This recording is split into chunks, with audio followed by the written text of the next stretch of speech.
Históricamente, Rusia, tanto en su pasado soviético como imperial, ha concentrado sus fuerzas militares en el poder terrestre para la defensa de su extenso territorio. Si ponemos en la balanza a todas sus fuerzas militares, la Armada de Rusia es tal vez el eslabón más débil dentro de la cadena defensiva de la potencia euroasiática. Esto es una deficiencia que acarrea desde hace años, y la historia fallida del supercarrier Ulyanovsk es un ejemplo paradigmático de los intentos por revertir esa carencia. Como sabemos, Rusia no es ajena a los proyectos titánicos, ya sean obras de ingeniería o creaciones artísticas. La grandilocuencia fue inherente a las políticas soviéticas, pero la ambición no siempre se puede sostener con la capacidad productiva, y el fin de la Unión Soviética en 1991 bajó el telón de esta construcción colosal que nunca pudo zarpar. ¿Cuáles eran las hipotéticas características del supercarrier Ulyanovsk y cuál fue el destino de ese proyecto inconcluso? Si te interesan las respuestas a estos interrogantes, entonces acompáñanos a descubrir esta historia trunca de la ingeniería soviética. ¿Estás listo? Pues entonces, prepárate para el combate.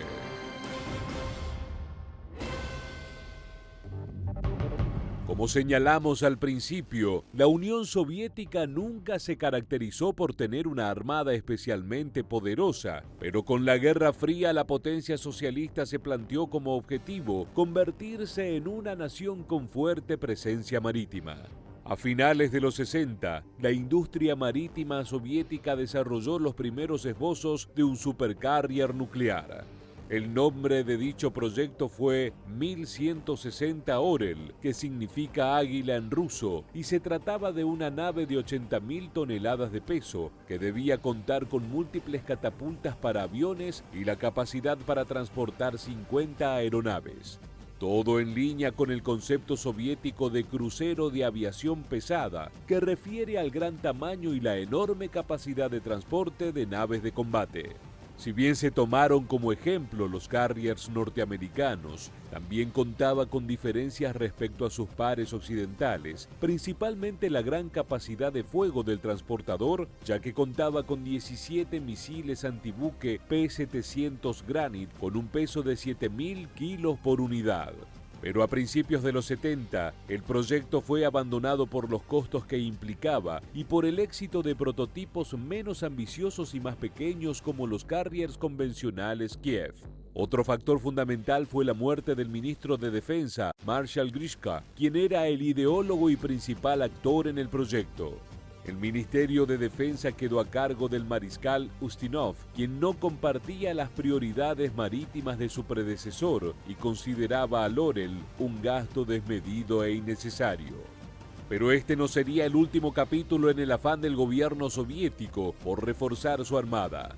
Las investigaciones y avances de ingeniería resultantes del proyecto 1160 Orel derivaron en un nuevo prototipo a finales de los 80, el Ulyanovsk, nombre tomado del pueblo natal del histórico líder Vladimir Lenin.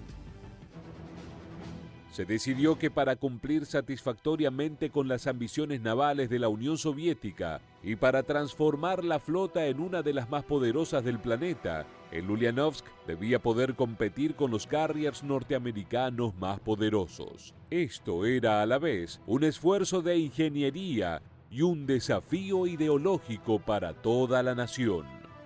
La construcción del supercarrier nuclear Ulyanovsk era una empresa verdaderamente titánica. El modelo contaba con un sinfín de cualidades de avanzada y elementos de última generación.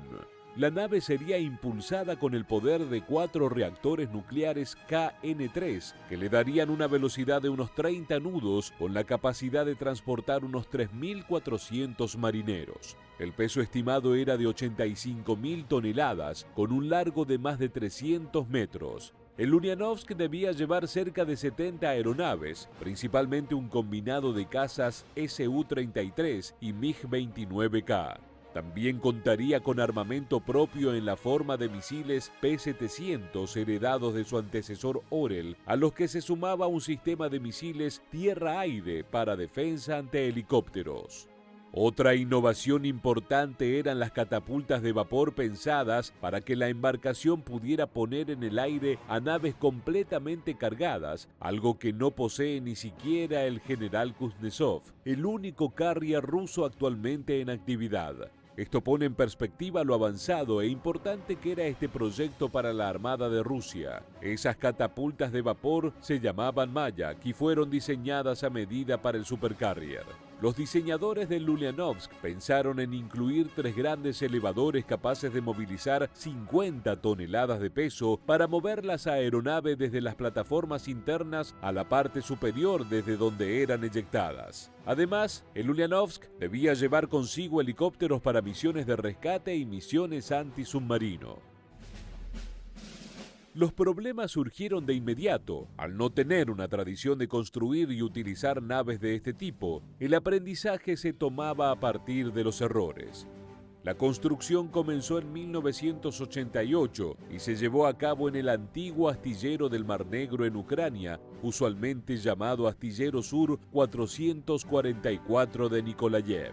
Pero este proyecto jamás pudo ser completado. Al momento de la disolución de la Unión Soviética en diciembre de 1991, el Ulyanovsk se encontraba al 40% de su desarrollo. La Armada rusa sufrió severos problemas para mantener la herencia soviética durante los años 90. Los astilleros fueron decayendo en su producción.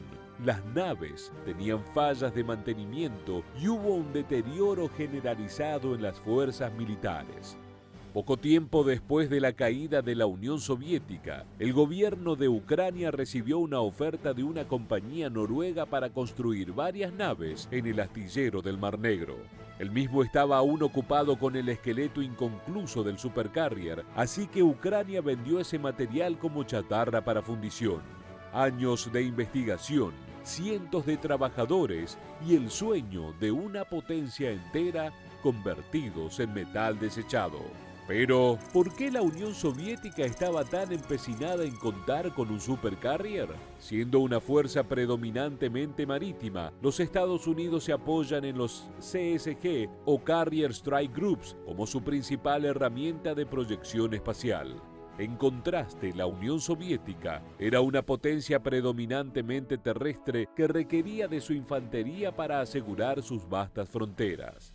El factor clave es la carrera armamentística que aconteció durante la Guerra Fría. La Unión Soviética buscaba reforzar su armada para crear un cinturón azul de defensa que trabajase en tándem con su poderosa presencia terrestre. Además, desde estos supercarriers podrían partir naves para defender puntos específicos de importancia estratégica. Pero la Guerra Fría no era solo una competencia tecnológica, sino también propagandística, y la potencia socialista no quería verse débil en el terreno de lo marítimo en comparación con Estados Unidos. El Ulyanovsk era un proyecto titánico que, de haberse completado, hubiese acrecentado exponencialmente el poder marítimo de la Unión Soviética. Hoy en día la Armada rusa cuenta tan solo con un carrier, el almirante Kuznetsov, que se encuentra operativo desde 1985. Pero desde hace años la nave tiene múltiples problemas mecánicos y no zarpa hacia ningún objetivo sin una flota que la acompañe. Si vemos los números, salta a la vista que la Fuerza Marítima de Rusia es la más débil en su cadena defensiva, incluso teniendo en cuenta las severas mejoras y la inversión constante que lleva a cabo el Estado para mejorar las pobres condiciones heredadas de la Unión Soviética. Pero la ambición de contar con una nave de características similares al Ulyanovsk sigue en pie y parece estar cada vez más cerca de concretarse. El proyecto 23000E Storm pauta la construcción de un portaaviones nuclear multiuso de unas 100.000 toneladas de peso y 330 metros de largo. De continuar su desarrollo, estaría listo para 2030 y Rusia por fin contaría con su primer supercarrier, un sueño con casi 50 años de historia. Llegando al final del video, nos gustaría conocer tu opinión. ¿Crees que Rusia podrá finalmente contar con un supercarrier nuclear en 2030?